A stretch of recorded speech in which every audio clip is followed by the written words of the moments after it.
बिस्मिल्लाहिर्रहमानिर्रहीम। तो अब हम ब्लड वेसल की तरफ यानी सर्कुलेटरी सिस्टम की तरफ जा रहे हैं। तो सर्कुलेटरी सिस्टम में तीन चीज़ें, एक आर्टरीज होती है, एक वेन्स, एक कैपिलरीज।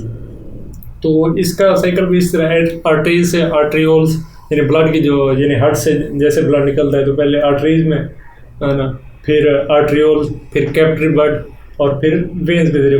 अच्छा, आर्टरीज जो है ना ये हमारे बॉडी यानी हार्ट से अवे जो ब्लड ले जाते हैं उन्हें आर्टरीज बोलते हैं, इररिस्पेक्टिव ऑफ पल्मोनरी या सिस्टमेटिक, दोनों के लिए है ना। चाहे उधर पल्मोनरी आर्टरी है लेकिन वो हार्ट से ब्लड ले जा रही होगी। ऑक्सीजनेटेड डीऑक्सीजनेटेड वो डिपेंड करता है किस आर्गन में जा रहा है। अगर लंग्स में जा रहा है तो ज़ाहिर सी बात है उधर ऑक्सीजन लेनी है तो डीऑक्सीजनेटेड जाएगा। बाकी बॉडी पार्ट में अगर जाना है तो वो उसके लिए डीऑक्सीजनेटेड ब्लड जाएगा, ऑक्सीजनेटेड, ताकि वो फिर ऑक्सीजन उधर प्रोवाइड करा। फिर आ जाता है ये इस लेवल पे यानी जो एक्सचेंज होती है, एक्सचेंज सिर्फ कैपिलरी लेवल पे होते हैं, बाकी इसमें सिर्फ मूव करता है। और फिर वेन्स में यानी वापस जिसमें वाल्व मौजूद होते हैं, आर्टरीज में कोई वाल्व नहीं होती। तो आगे इन्हीं को देखते हैं, इनकी कुछ लेयर्स होती हैं। तो इनकी तीन लेयर होते हैं, यानी एक अंदरूनी, दरमियानी और बैरूनी। जो अंदर के हैं उसे टुनिका यानी लेयर्स के लिए बोलते हैं, इंटरनल जो अंदर की लेयर है। ये एंडोथेलियम है, सिंपल स्क्वेमस यानी जो है ना, इसमें सिंपल स्क्वेमस एपिथेलियम जो है टिश्यू है जो, और ये इसमें क्या है, इसका डायरेक्ट कांटेक्ट होता है ब्लड, क्योंकि ये अंदर की लेयर है। इसके बाद ये मीडियल की है जिसमें हमारे पास स्मूथ मसल होता है, ये देखें जियो बड़ा। तो एक यानी ये मिडिल की लेयर है जिसमें यानी स्मूथ मसल होता है, अंदर की यानी एपिथेलियल है, मिडिल में हमारे पास ये है। और फिर ये बाहर की जो एक्सटर्नल लेयर है जिसमें यानी सारा कोलेजन फाइबर होता है, इसी में यानी इसी के साथ लिम्फ वेसल ये भी इसी के साथ यानी रिलेट होती है। तो ये वेजा वेजोरम, ये वर्ड शायद सुना होगा। वेजा वेजोरम ये है कि जैसे हार्ट के लिए अपनी सप्लाई है तो इसी तरह इनके लिए भी अपनी यानी ब्लड वेसल को भी सप्लाई मिलते हैं। तो वेजा वेजोरम यानी जो आर्टरी इन यानी ब्लड वेसल को जो सप्लाई करते हैं उन्हें वेजा वेजोरम बोलते हैं, ठीक है। जैसे हार्ट को जो सप्लाई करते हैं उसे कोरोनरी बोलते हैं, यानी ब्लड की सप्लाई हर एक न्यूट्रिएंट्स की ज़रूरत है।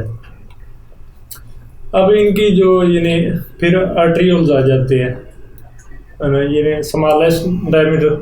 आर्टरीज क्या है, आर्टरीज हैं मेजर यानी इलास्टिक आर्टरीज होते हैं जो सबसे पहले यानी अयोटा जो यानी हार्ट से जो निकलते हैं वो पहले आर्टरीज होती हैं, फिर आर्ट्रियोल्स होते हैं। आर्ट्रियोल जो है ना ये हमारे तकरीबन ये आर्गन के लेवल तक जब पहुँचते हैं, यानी कि किडनी है ना, तो ये फिर इलास्टिक नहीं होती, मस्कुलर यानी फिर वो आर्ट्रियोल्स और फिर मेटा आर्ट्रियोल्स ये आगे जाती हैं। तो एक्सचेंज किसके जरिए होता है, कैपिलरीज के जरिए। अच्छा, इलास्टिसिटी फिर इनमें ज़्यादा होती है आर्टरीज और कैपिलरीज में? आर्टरीज में इलास्टिसिटी सबसे ज़्यादा है और कैपिलरीज में?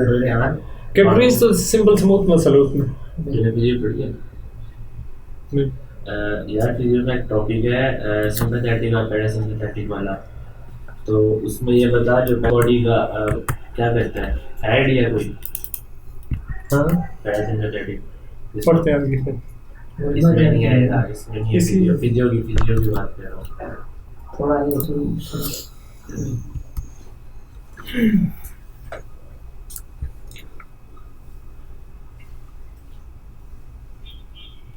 अच्छा। तो अब इलास्टिक आर्टरीज की बात कर रहे हैं। इलास्टिक आर्टरीज यानी सबसे पहले जो अयोटा है और उसकी ब्रांचेस जो हैं, ब्रांचेस उसके तीन होते हैं, ABC, तो वो कार्डियो में उसको पढ़ेंगे। तो इसी में अगर यानी कोई ये स्टिफनेस आ जाए यानी ये आर्टेरियल स्क्लेरोसिस, वो इसी इलास्टिक आर्टरीज का केस है। और फिर आ जाते हैं मस्कुलर आर्टरीज जो यानी इलास्टिक आर्टरीज दोबारा बताओ। इलास्टिक आर्टरीज सबसे थिक वाला इनकी बहर की, और फिर जो है ना इनका डायमीटर यानी ये सबसे पहले जो आर्टरीज यानी हार्ट से जो पहले निकलते हैं वो ये होती हैं। और फिर जो आर्गन लेवल पे या आगे वो मस्कुलर आर्टरीज यानी सबसे पहले इलास्टिक, फिर वो मस्कुलर आर्टरी जो आर्गन को सप्लाई करती हैं, ठीक है। और इसमें क्या मतलब जो ऑर्टा से क्या हार्ट से जो पहले निकलते हैं, सबसे पहले क्या निकलती है ऑर्टा, अयोर्टा, यानी वो आर्च ऑफ अयोर्टा, वो उसकी ब्रांचेस और वो इलास्टिक आर्टरीज है। अच्छा। और फिर जो आगे ऑर्गन्स में जाते हैं, किडनी है, लिवर है, वो जो ऑर्गन में वो मस्कुलर आर्टरीज होती है। अच्छा। और फिर उसके अंदर जो है वो मेटा आर्टरी, ठीक है, सही। बेटर। और इसमें क्या होता है, यानी जो इसकी मीडियल लेयर है, जो क्या कहते हैं मीडियल लेयर, स्मूथ मसल, तो ये एस का बढ़ता जाएगा। तो यानी इसका थिकेस्ट टुनिका मीडिया, यानी स्मूथ मसल इसका एस बढ़ता जाएगा। तो फिर ये आर्टरियोल्स है, ये सबसे यानी स्मॉलेस्ट है।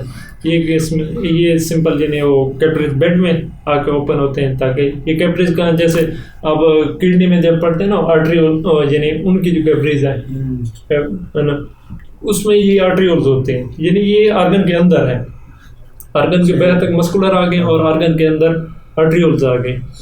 तो फिर इसकी क्या है ना, फिर कैपिलरीज आती है, जिसमें जो है ना सिर्फ ओनली टुनिका इंटीमा होता है, यानी बाहर वाले वो लेयर्स नहीं, सिर्फ ओनली वो आगे कंपैरिजन आएगा इनसे।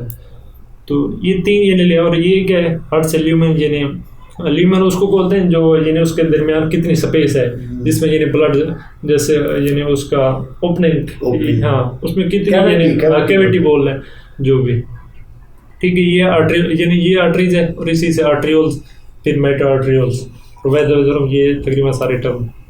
ये अगर इस स्ट्रक्चर में देखें तो सबसे बाहर के आपकी टुनिका एक्सटर्ना है, फिर ये मीडिया जो स्मूथ मसल की है, और फिर ये अंदर एंडोथेलियम यानी टुनिका इंटीमा, और इसी के साथ यानी ब्लड वेसल्स आपका होता है, ठीक है। और ये स्मूथ मसल यानी इलास्टिक मेम्ब्रेन इसी वजह से होती है इसमें यानी मसल। तो ये है जो हिस्टोलॉजिकल एक पिक्चर है।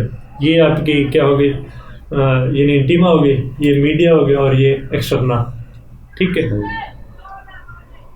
और ये वो जो नैरोइंग ऑफ ब्लड आर्थरियोस्क्लेरोसिस का केस है, ये एक नॉर्मल आर्टरी है, और इसमें क्या है ये ब्लॉक आ जाता है कोई। तो फिर ये वेन्स में क्या है, इसमें आ जाते हैं वाल्व्स बीच में, यानी उसमें आपने देखा कि वाल्व मौजूद नहीं थे। अगर ये देखिए इसमें कोई वाल्व नहीं है, तो इसमें की वजह ये है, इसका यानी प्रेशर आर्टरीज का ज़्यादा होता है, और वेन्स का ऐसा जैसे जैसे जाता है तो ब्लड प्रेशर लो होता जाता है, तो और कैपिलरीज पे जाके बिल्कुल लो हो जाता है। तो ये जब फिर वापस आते हैं तो इसी यानी ऊपर आ रहा होता है, नीचे से जैसे ऊपर आ रहा है, तो उसको वापस रोकने के लिए जो है ना हमारे पास वाल्व मौजूद होते हैं। ये बेसमेंट में एंडोथेलियम लेयर्स वही हैं, सिर्फ इनके ये थिकनेस में थोड़ा सा फर्क आएगा। तो ये देखें, ये ब्लड ऐसे आया वेंस में, तो ये वापसी के रास्ते को ये बंद गई, ये वाल्व का यही काम है। और फिर ये कैपिलरीज भी तीन तरह की, एक है कंटिन्यूस फेनेस्ट्रेटेड साइनोसाइड। कंटिन्यूस वो है जिनमें बिल्कुल यानी वो उसकी दीवार जो है ना बिल्कुल चिपकी है, उसमें यानी कोई गैप वगैरह नहीं है। और फिर होते फेनेस्ट्रेटेड, इसमें छोटे छोटे पोर्स होते हैं, छोटे छोटे सुराख। तो और फिर है साइनोसाइड, इसमें जो है ना थोड़े ज़्यादा यानी स्लिट्स की यानी काफ़ी ज़्यादा गैप मौजूद होता है। तो ये कहाँ पर है क्या कंटिन्यूस, ये आपके स्किन और मसल में यानी उस लेयर के बाहर की तरफ। तो इसमें जो कंटिन्यूस, और यही जो है ना ये यानी आपके क्योंकि एक्सचेंज इसी कैपिलरीज के लेवल पे होना है, तो ये डिपेंड करता है। तो इसीलिए जो हमारे ब्रेन में वो ये नहीं होते, साइनोसाइड होते तो ये सब कुछ तो सिर्फ ये नहीं जो डिफ्यूज करके जाएगी कंटिन्यूस के जरिए यानी आपके ब्रेन वगैरह में, तो इसी वजह से। तो ये उन यूनिट स्पेस है जिनको ज़्यादा प्रोटेक्टिव चाहिए तो उसमें। और फिर ये फेनेस्ट्रेशन है, तो इसमें थोड़े हल्के से पोर्स होते हैं, और ये आप किडनी में आप देखते हैं जब ग्लोमेरुलस कैपिलरीज उसमें फेनेस्ट्रेटेड होते हैं। और फिर एक साइनोसॉइडल है जो यानी जिसमें यानी ज़्यादा बोन मैरो है, लिवर है, लिम्फ टिश्यू, इसमें जो है ना ये साइनोसाइड जिसमें यानी लीक किया, ऐसे समझो काफ़ी सारे विंडो की तरह के गैप्स मौजूद हैं। ये है यानी एक आर्टरीज की थिक मस्कुलर वाल है, जबकि इसमें क्या आप देखें तो मसल इसका थोड़ा कम है वेंस के, और इसमें देखें तो सिंगल लेयर है एंडोथेलियम है सिर्फ, इसमें कोई यानी वो, और इसके ऊपर सिर्फ मसल्स मौजूद हैं, और ये एक्सटर्नल यानी मिसिंग होती है, और एडवेंटिशिया जो बाहर वाली है लेयर्स, ठीक है। इसमें है नो मसल्स एंड नो वाल, और ये क्या है, इसमें वाल मौजूद है। ठीक है, ये यानी उसी कंपैरिजन को ये टुनिका एंटीमा ये, और ये उसके अंदर ल्यूमन, और फिर यानी उसमें एंडोथेलियम, सब एंडोथेलियम ये उसकी इंटरनल इलास्टिक, और फिर क्या है टुनिका मीडिया जिसमें मसल है, और एक्सटर्नल क्या है जिसमें कोलेजन फाइबर्स है। ठीक है, इसी तरह इधर भी है, सिर्फ इनकी जो है ना थिकनेस में फर्क आएगा, बाकी लेयर्स वही है। और इसमें जो है ना वो बाहर वाले लेयर्स यानी ये जो एक्सटर्नल है ये मिसिंग होती है कैपरीज में, ताकि वो एक्सचेंज हो सके। ठीक है, कोलेजन फाइबर नहीं होता। तो ये कैपरीज यानी इनकी, और ये देखिए वही, ये देखो स्मूथ मसल कम है, इसमें स्मूथ मसल ज़्यादा है। ठीक है, तो ये एंडोथेलियम जिसमें हमारे यानी क्रॉस इसी लेवल पे यानी हमारे एक्सचेंज होते हैं तो ब्लड सप्लाई की। ये देख ये यानी मुख्तलिफ लार्ज वेन्स, फिर मिडिल साइज वेन, और फिर ये वेन्यूल। तो यानी अगर यहाँ से देखा यानी ऐसे सप्लाई स्टार्ट होती है, इलास्टिक आर्टरी, फिर मस्कुलर, फिर आर्ट्रियोल्स, फिर वो ऐसे कंटिन्यूस यानी इसी कैपरीज में, और फिर ये ऐसे वेन्यूल्स में जाते हैं, यानी किसी भी कैपरीज में आ सकते हैं, फिर वेन्यूल, और फिर मीडियम साइज वेन्स, और फिर लार्ज वेन्स। तो ये उसी की यानी ये देखो ऐसे इसी के कट सेक्शन दिखाए गए हैं लेवल पे जो आ रहा है। तो क्या ये ब्लड, ये वही तकरीबन मैंने सारे अक्सर चीज़ें यानी उसके पॉइंट सिर्फ ये मेंशन किए हुए हैं। तो यानी इस पे ये ऑक्सीजन रिच जाता है, और वेन्स में क्या है और वापस यानी डीऑक्सीजनेटेड ब्लड है ना। लेकिन ये सिस्टमेटिकली ट्रू है, लेकिन पल्मोनरी के लिए उसका उलट हो जाएगा। तो और कैपिलरी ब्लड जिसमें हमारा एक्सचेंज होती है। ठीक है, इसकी लेयर तो मेरे ख्याल में क्लियर है। सही है। ये उसकी थिकनेस की यानी वैल्यूज बताई गई हैं। हाँ नहीं याद नहीं करने, लेकिन सिर्फ अब आइडिया ये होना चाहिए कि किसी के कंपैरिजन में अगर आए तो फिर एक होता है मैक्रो सर्कुलेशन, यानी मैक्रो सर्कुलेशन यही कि एक्सचेंज को, तो वो कहाँ से होता है, ब्लड जैसे मेटर आर्ट्रियोल से आगे जाता है straight through to the venule via thoroughfare channel shunt. तो ये जो है ना इसी लेवल पर यानी मेटा आर्ट्रियोल से कैपरीज के दरमियान, और वेन्यूल कैपरीज और मेटा आर्ट्रियोल, तो इसी लेवल पर यानी हमारी एक्सचेंज होती है सारी। तो यहाँ से यानी एक्सचेंज स्टार्ट होती है। तो ये देखा यहाँ पे यानी मेटा आर्ट्रियोल्स है, और फिर ये सारे कैपरीज, और फिर यहाँ से वेन्यूल, फिर वो मिडिल साइज, और फिर आगे वेन्स आगे इंफीरियर वेना केवा या सुपीरियर वेना वो आगे जहाँ जाए। ठीक है, ये कैपिलरी बेड है यही। तो और एक एंड आर्टरीज की यानी दो कंसेप्ट होते हैं, यानी एक बोलते हैं functional artery, functional and anatomical and. इसमें क्या फ़र्क है, ये एनास जो इसमें यानी जब ये अगर एनाटॉमिकल एंड आर्टरी देखें तो इसमें कोई यानी दरमियान में कोई आपस में जंक्शन नहीं है। ठीक है, और फंक्शनल एंड आर्टरीज में क्या है, आपस में यानी इनमें जंक्शन होता है। अगर यानी इसमें किसी में एक ब्लड में यानी सप्लाई रुक जाए तो ये, लेकिन ये फंक्शनल तब भी नहीं है, फंक्शनल है ऐसे, लेकिन ये अगर थोड़ी सी रुकावट आती है तो फिर है। अगर कंप्लीट है बुला के जागे तो फिर भी फंक्शनल एंड आर्टरी उसको आगे के टिश्यू को नहीं बचा सकते। सही, इसमें जो 100% है तो ये नहीं बचेगा, क्योंकि अगर इसमें सटापे जागे तो टिश्यू मर जाएगा। तो ये स्पेशल टिश्यू में होते हैं फंक्शनल एंड आर्टरी और एनाटॉमिकल, ये हर मौजूद होते हैं, यानी आर्टरीज जहाँ एंड होती हैं तो उसी के यानी जहाँ आर्टरीज अगर एंड हुई तो उसी पे अगर यानी मिक्स है ना, तो एक यानी फंक्शनल एंड आर्टरीज होगी और दूसरा ये। अच्छा सही।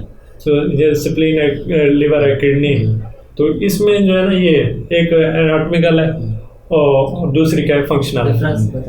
फिर सिंपल है डिफरेंस ये कि अगर इसमें स्टॉपेज आ जाती है तो ये आगे टिश्यू मर जाएगा, इसमें स्टॉपेज आ जाती है ये टिश्यू। लेकिन इसमें क्या है, अगर हल्की सी स्टॉपेज आई तो फिर तो कंट्रोल, हल्की स्टॉपेज आई तो ये कंट्रोल होगा। अगर यानी थोड़ी ज़्यादा होगी तो अगर फुल यानी ब्लॉक होगी तो फिर अल्टीमेटली फिर भी डेथ होगी। ठीक है, ये एनास्टोमोसिस, ये कहते हैं एनास्टोमोसिस कहते हैं यानी दो चीज़ों को मिल जाना, आर्टरीज का वेन से मिल जाना, आर्टरीज का कैपिलरीज से मिल जाना। तो ये मुख्तलिफ यानी आर्टरीज से भी मिलते हैं, आर्टरीज वेन से मिलती हैं और कैपिलरीज से मिलते हैं। तो यानी जहाँ ये इनके उसी जंक्शन को पॉइंट को यानी एनास्टोमोसिस कहते हैं। कैसे दोबारा बता रहा हूँ? आर्टरीज है, अगर जैसे बाईपास कर वेन से यानी आर्टरीज है खत्म हो अच्छा, पर वेन, तो ठीक। यानी उसी पॉइंट को जहाँ से वो जुड़ रही हैं आर्टरीज और वेन्स, तो उसी को हम यानी वो कहते हैं एनास्टोमोसिस। सही। ठीक है, एट्रियो वेनस यानी ये आर्टरीज और वेन्स का, तो ये सकीना फिलिप्स, ये मुख्तलिफ यानी एनास्टोमोसिस के टर्म यूज होंगे। तो उसके साथ अगर आर्टरी वेनस है जो वर्ड यूज होगा उसी से आप समझ सकते हैं ये किस चीज़ का यानी जंक्शन है, पॉइंट दो चीज़ें मिल रही हैं।